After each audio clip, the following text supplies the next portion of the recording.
اس module میں مختلف animals کے اندر ہم olfactory senses دیکھتے ہیں اور ہیڈنگ بھی اسی کے مطابق ہے olfactory senses in various vertebrates. اس میں فشز، ایمفیبینس، ریپٹائل، برڈز اور میملز، ان تمام اینیملز کے اندر which are the classes of the vertebrates، ان میں ہم دیکھیں گے کہ کیا اسٹرکچر ہے اور ان کے اندر، ان اینیملز کے اندر یہ olfaction جو ہے یا اسمیل کرنے کا فینومینا کیسا ہے. Now most of fishes which are the primitive fishes like lampreys and salmon, they return to spawn. This is a fantastic phenomena کہ دیکھیں کہ جس جگہ پہ، جس اسٹریم میں، جس پونڈ کے اندر ان اینیملز نے، ان فشز نے اندر اسپون کیا ہوتا ہے. اسپوننگ کا مطلب ہے ٹو لے ایگس، اور then they leave that place, اور نیکسٹ ایئر بھی اسی جگہ پہ ہی آئیں گی for this spawning process, for laying eggs. تو یہ ایک ایسی چیز ہے کہ جو یہ اسمیل کی بیس پہ ہی ہے کہ they return next year. Then their migration in the streams often involve distances of hundreds of kilometers. Then they return back, and this return back اور ان کا واپس آنا اسی اسٹریم کے اندر، یہ it is based on this olfaction. This migration is guided by fish's perception characteristic odor of the spawn stream. یعنی کہ جب spawning ہوتی ہے تو اسٹریم کے اندر ایک خاص اسمیل سی محسوس ہوتی ہے. یہ تو انسان بھی یا ہیومن بھی یا سائنٹسٹ جو ہے they can feel کہ یہاں پہ spawning ہے. تو اینیملز بھی، فشز کے اندر بھی، فشز بھی اسی طرح اسی اسمیل کی بیس کے اوپر they return back after year اور فرام ویری لانگ ڈسٹینسز، ان مینی کلومیٹرز سے بھی واپس آ جاتی. ایمفیبینس کے اندر olfaction is used to detect noxious chemicals, food and mate. اس کے اندر بھی olfaction ہی ہے فراگس کے اندر یہ، لیکن یہاں پر وہ جو بہت ڈینجرس قسم کے کیمیکلز اگر اسٹریم میں ہیں تو ان کو اوائڈ کرتا ہے یہ فراگس یا پھر یہ amphibians. And this is again based on they are very acute there is olfaction.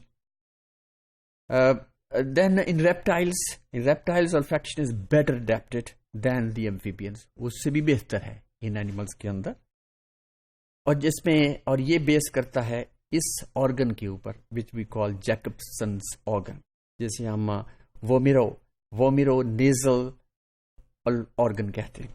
Now apart from olfactory epithelium, most reptile possess Jacobson organ. ابھی ہم نیکسٹ سلائیڈ کے اندر دیکھتے ہیں کہ where it is located، اور یہ عام طور پہ ریپٹائلز کے اندر اور لیزرڈس کے اندر بھی پایا جاتا ہے.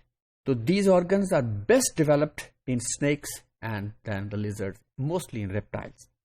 Jacobson organ is a spherical structure having a narrow duct that opens into the mouth. So this is the head of the lizard، جس کے اندر ہم یہ دیکھ رہے ہیں کہ this part is said to be the Jacobson organ. Or that leads to the very small duct which is called the lacrimal duct, which comes from the eyes. اور یہ oral cavity ہے، یہ nasal cavity ہے. تو nasal cavity جو ہے this is the organ which is very sensitive to smell. This is the organ which is very sensitive to smell. اور یہ نہ صرف lizards میں ہے بلکہ باقی reptiles کے اندر، snakes کے اندر بھی ہے. snakes کے اندر جو olfaction ہے یہ عام طور پہ ٹنگ کے اوپر، tongue is very sensitive to smell. اور آپ نے دیکھا ہوگا کہ جو snakes ہیں they have very protrusible tongue, bifurcated بھی کرتی ہے اور اس کے اوپر سینسز ہیں، اور وہ اپنی ٹنگ سے وہ مولیکولس کا سیمپل لیتے ہیں فرام آؤٹ سائڈ، اور جیکبسنس آرگن میں جا کے وہ سیمپل چلا جاتا ہے، اور وہاں پہ جا کے اس کی پروسیسنگ ہوتی ہے اور وہ ڈیٹیکشن ہوتی ہے اور وہ اسمیل کرتا ہے. snake flicks the tongue out, take the sample and then moves to the Jacobson's organ which perceives odor. اور پھر وہی جیکبسن آرگن سے اس کی فیلنگ ہوتی ہے کہ یہاں پہ کیسا ٹیسٹ فل فوڈ ہے، and then they take that food. Now turtles and Tutora use this Jacobson's organ to taste objects which is held in the oral cavity. Then in birds, olfactory epithelium is there, but it's not sensitive. Relatively, they have a poor, you can say, they have a poor olfactory system. لیکن exceptions are there. Exceptions are there, for example, the vultures, جو بہت ہی height کے اوپر، یہ kites جنہیں ہم کہتے ہیں، لیکن vultures تو اور ہیں. vultures عام طور پہ ڈیڈ باڈیز کھاتی ہیں، اور ڈیڈ باڈیز میں جب اس کی ڈیکمپوزیشن ہوتی ہے تو خاص قسم کی اسمیل emit ہوتی ہے وہاں سے، اور بہت ہی ہائٹ پر یہ vultures انہیں فیل کر لیتی ہیں، and then they will move and then they take the food. So they locate dead and dying prey largely by smell. تو یہ اس کی آئی سائٹ بھی ہے نو ڈاؤٹ، بڑی شارپ ہے، لیکن یہ اسمیل سے بھی انہیں پتہ چل جاتا ہے کہ where the food is. So this is all about in different the senses, the olfactory senses in the vertebrates. So this is all about.